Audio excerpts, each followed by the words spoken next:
નમસ્તે વિદ્યાર્થી મિત્રો, ઓનલાઈન શિક્ષણમાં આપ સર્વનું હાર્દિક સ્વાગત છે. આજે આપણે ધોરણ 6 જેમાં છઠ્ઠો પાઠ મૌર્ય યુગ, ચંદ્રગુપ્ત અને સમ્રાટ અશોક વિશે આપણે જોઈ ગયા છીએ. એનું સ્વાધ્યાય છેલ્લે આપણે જોયું હતું. તો હવે જોઈએ આપણે એસએમમાં, બરાબર છે? તો એસએમમાં બધા જ વિદ્યાર્થી મિત્રો છઠ્ઠો પાઠ ખોલશે અને મારી સાથે પેન્સિલ લઈ અને રિવિઝન કરવા માટે તૈયાર થઈ જજો. હવે આપણે પહેલો પ્રશ્ન આપણને આપેલો છે કે નીચેના દરેક પ્રશ્નના ઉત્તર માટે આપેલા વિકલ્પમાંથી સાચો વિકલ્પ શોધીને લખો. તો જેમાં આપણને પહેલો વિકલ્પ આપેલો છે કે બિંદુસારે અશોકની કયા પ્રાંતના રાષ્ટ્રીય તરીકે નિમણૂક કરી હતી? તો તેનો જવાબ આવશે બાળકો, નીચે 4 ઓપ્શન આપેલા છે તેમાંથી આપણે એક ઓપ્શન પસંદ કરવાનો છે. તો તેના જવાબમાં આવશે અવંતી. શું આવશે બાળકો? અવંતી. ત્યાર પછીનો બીજો વિકલ્પ છે અશોકના મોટા ભાગના અભિલેખોની ભાષા કઈ હતી? તો તેનો જવાબ છે પ્રાકૃત. ત્યાર પછી ત્રીજો વિકલ્પ ચાણક્ય કયા ગોત્રના હતા?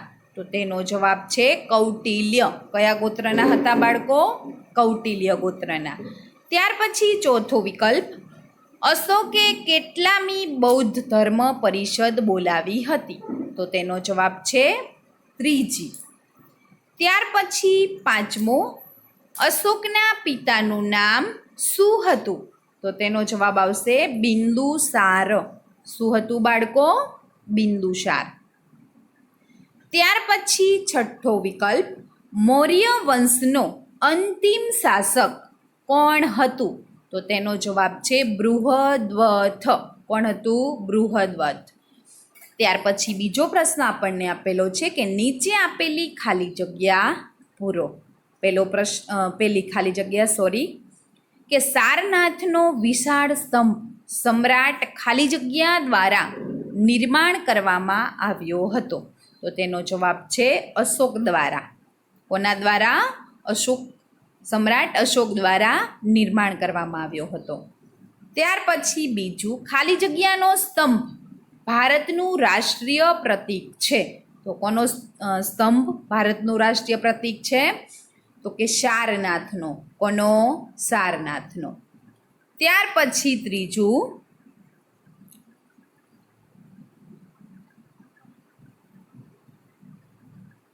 કે આચાર્ય વિષ્ણુગુપ્ત ખાલી જગ્યાના નામે ઓળખાય છે? તો તેનો જવાબ શું આવશે? ચાણક્ય. ત્યાર પછી ચોથું અશોકના મોટા ભાગના અભિલેખોની લિપિ ખાલી જગ્યા છે? તો શું આવશે? બ્રાહ્મ. શું આવશે? બ્રાહ્મ. ત્યાર પછી પાંચમી ખાલી જગ્યા સમ્રાટ અશોકે ખાલી જગ્યા ધર્મ સ્વીકાર્યો હતો? બૌદ્ધ ધર્મ. કયો બાળકો? બૌદ્ધ ધર્મ. અશોક સમ્રાટે બૌદ્ધ ધર્મ સ્વીકાર્યો હતો. શું કામ? કે તેના હૃદય પરિવર્તન પછી તેને બૌદ્ધ ધર્મનો સ્વીકાર કર્યો હતો. ત્યાર પછી છઠ્ઠું ગુજરાતનો અશોકનો શિલાલેખ ખાલી જગ્યા ભાષામાં લખાયેલ છે? તો કઈ ભાષામાં આવશે બાળકો? પ્રાકૃત ભાષામાં. કઈ ભાષામાં? પ્રાકૃત. સાતમું અશોકે ખાલી જગ્યા ધર્મને રાજ્યાશ્રય આપ્યો હતો? તો બૌદ્ધ ધર્મને. કયા ધર્મને? બૌદ્ધ ધર્મને. ત્યાર પછી એના પછીનો પ્રશ્ન છે કે નીચે આપેલા વિધાનો ખરા છે કે ખોટા તે જણાવો. તો પેલું છે કે અશોકે ઉપગુપ્તના આદેશને અનુસરીને બૌદ્ધ ધર્મ અંગીકાર કર્યો હતો? તો શું આવશે? ખરું, એટલે કે સાચું આવશે. ત્યાર પછી બીજું બિંદુસારના સમયમાં મગધ અને મૌર્ય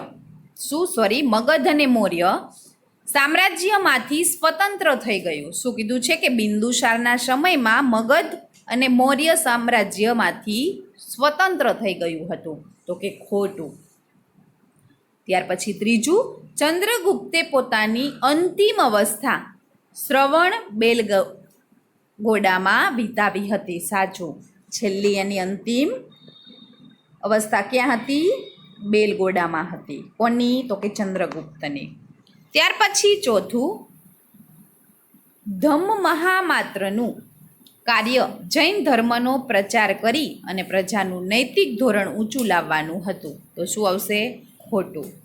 ત્યાર પછી પાંચમું, મેગેસ્થનીશ દ્વારા ઇન્ડિકા અને કલ્હણ દ્વારા મુદ્રા રાક્ષસની રચના કરવામાં આવી હતી. તો કે ખોટું. ત્યાર પછી બાળકો આપણે જોઈએ પેજ નંબર 65 પર. હવે પેજ નંબર 65 ઉપર આપણને જોડકું આપેલું છે. શું આપેલું છે? જોડકું. તો એને આપણે સામે જવાબ લખવાનો છે અથવા તો તેને જોડવાનું છે. છતાં આટલી વાર સૂચના આપવા છતાં આપણે જોડકામાં કેટલી બધી ભૂલ કરીએ છીએ. બરાબર છે? તો ધ્યાનથી સાંભળી અને સમજી લેજો કે કાં જોડકાને જોડવાનું છે અથવા તો આપણને નીચે આપેલું છે એ પ્રમાણે સામે એનો જવાબ લખી નાખવાનો છે. બરાબર? તો આપણે ઉપર જોઈએ વિભાગ અ અને વિભાગ બ આપેલા છે. વિભાગ બમાં એના જવાબ છે અને વિભાગ અમાં એને પૂછેલા અર્થ છે. તો પહેલું આપણને આપેલું છે અર્થશાસ્ત્ર. બરાબર? તો તેની સામે કોને લખેલું છે અર્થશાસ્ત્ર? તો કે ચાણક્યએ. કોને? ચાણક્યએ. તો એની સાથે આપણે જોડી દેવાનું છે અથવા તો જો નીચે આપણને આપેલું છે એ પ્રમાણે તેની સામે એનો જવાબ લખી નાખવાનો છે.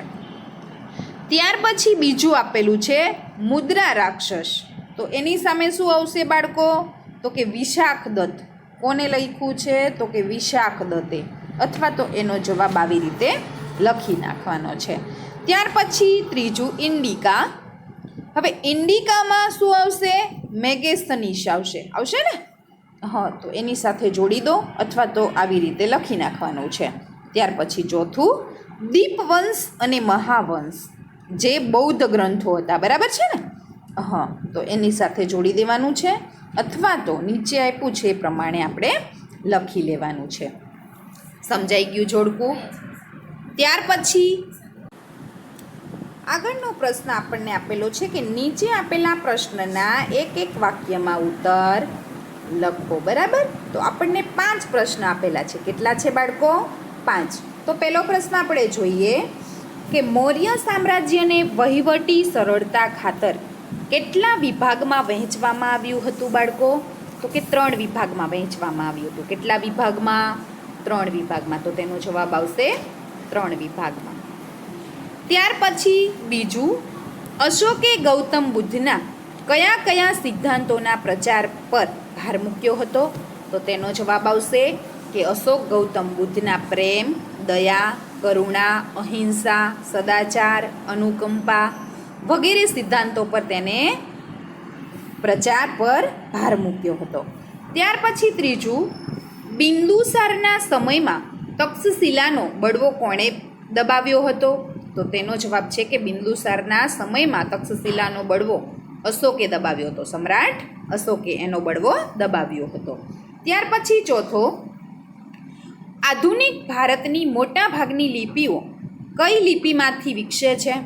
તો તેનો જવાબ છે કે જે આધુનિક ભારતની મોટા ભાગની લિપિઓ છે એ બ્રાહ્મી લિપિમાંથી વિકસે છે. 5મો પ્રશ્ન, ગુજરાતમાં અશોકનો શિલાલેખ ક્યાં આવેલો છે? તો આ બધું તમને બધાને ખ્યાલ હોવો જોઈએ. ક્યાં આવેલો છે? ચલો જોઈએ બાળકો. ખબર છે ક્યાં આવેલો છે? જૂનાગઢમાં ગિરનાર પર્વત તરફ જતા રસ્તામાં જ્યાં તળેટી આવે છે ત્યાં દામોદર કુંડ પાસે આવેલો છે. ક્યાં આવેલો છે? કે જૂનાગઢ ગિરનાર તમે કદાચ ગયા છો ને, ત્યાં રસ્તામાં તળેટીમાં દામોદર કુંડ આવે છે, ત્યાં આવેલો છે. ત્યાર પછી આગળ જોઈએ ઐતિહાસિક કારણો બાળકો. હવે ઐતિહાસિક કારણમાં આપણને પહેલું કારણ આપેલું છે કે સમ્રાટ અશોક ઇતિહાસમાં એક મહાન રાજા સાથી કહેવાય છે. તો તેનો જવાબ છે કે જ્યારે સમ્રાટ અશોકે ખટપટો કરી અને રાજ્ય મેળવ્યું અને તેનો વિસ્તાર વધાર્યો, વિસ્તાર કર્યો. બરાબર? હવે તેણે મહાર સામ્રાજ્યનું નિર્માણ કર્યું ત્યારે કલિંગ પર વિજય મેળવવાની મહત્વાકાંક્ષા પૂરી કરવા તેણે તેના પર આક્રમણ કરી અને વિજય મેળવ્યો.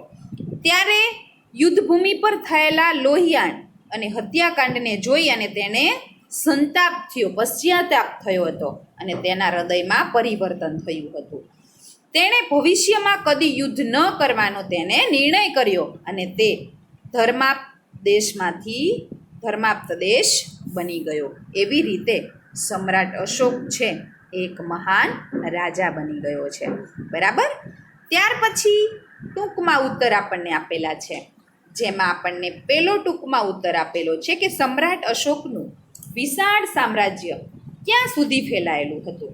તો તેનો જવાબ છે કે સમ્રાટ અશોકનું વિશાળ સામ્રાજ્ય વાયવ્ય સરહદે કંદહાર અને પેશાવર સુધી, ઉત્તરમાં નેપાલ અને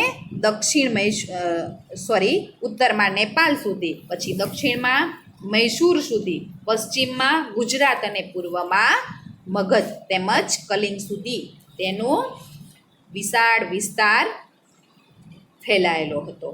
હવે ત્યાર પછીનો બીજો પ્રશ્ન આપણને આપેલો છે કે રાષ્ટ્રીય તરીકે નિમાયેલ અધિકારીના કાર્યો જણાવો. ચલો, કયા કયા કાર્યો એના હતા?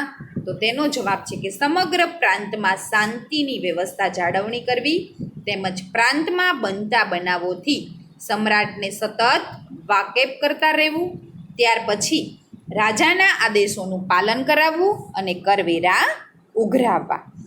આ બધા એના કાર્યો હતા. ત્યાર પછી ત્રીજો પ્રશ્ન આપણને પૂછેલો છે કે ચંદ્રગુપ્ત મૌર્ય ગ્રીક રાજા સેલ્યુકસને હરાવી અને કયા પ્રદેશો જીત્યા હતા? તો તેમનો જવાબ છે કે કાબુલ, બલુચિસ્તાન, કંદહાર અને હેરાત.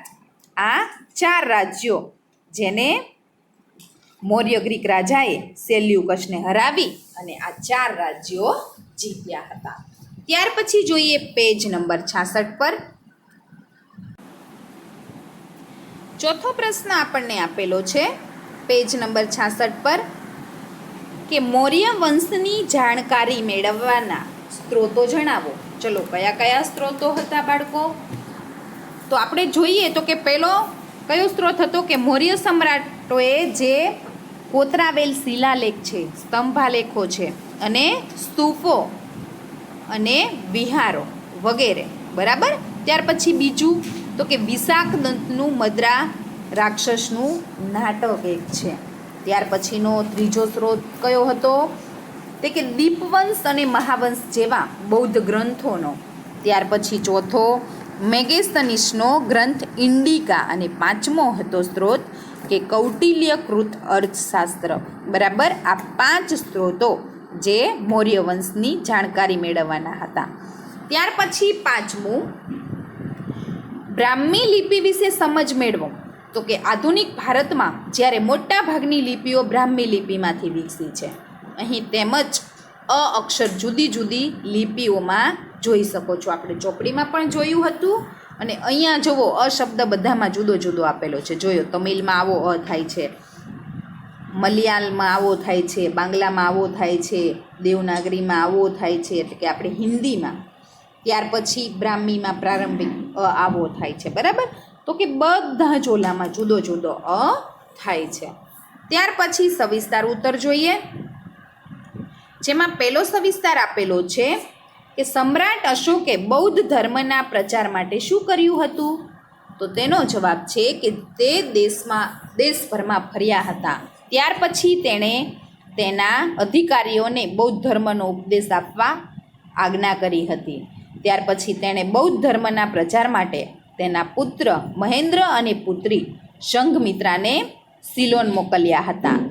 ચોથું કે તેણે દેશમાં શિકાર કરવા પર પ્રતિબંધ મૂક્યો હતો. પાંચમું, તેણે યજ્ઞોમાં થતી પશુ હિંસા બંધ કરાવી હતી. અને છેલ્લે તેણે બૌદ્ધ ધર્મનો ઉપદેશ લોકો સુધી પહોંચાડવા ઠેર ઠેર શિલાલેખો કોતરાવ્યા હતા. આ બધું બૌદ્ધ ધર્મના પ્રચાર માટે સમ્રાટ અશોકે કર્યું હતું. ત્યાર પછી બીજું કે મૌર્ય વંશનો સ્થાપક ચંદ્રગુપ્ત મૌર્ય સવિસ્તાર સમજાવો. ચલો હાલો, એના વિશે આપણે સવિસ્તાર જોવાનો છે. તો કે કૌટિલ્ય ગોત્રના જ્યારે આચાર્ય વિષ્ણુગુપ્તે તક્ષશિલાના ચંદ્રગુપ્તને તક્ષશિલા લઈ જઈ અને શાસ્ત્ર અને શાસ્ત્રોની તાલીમ આપી.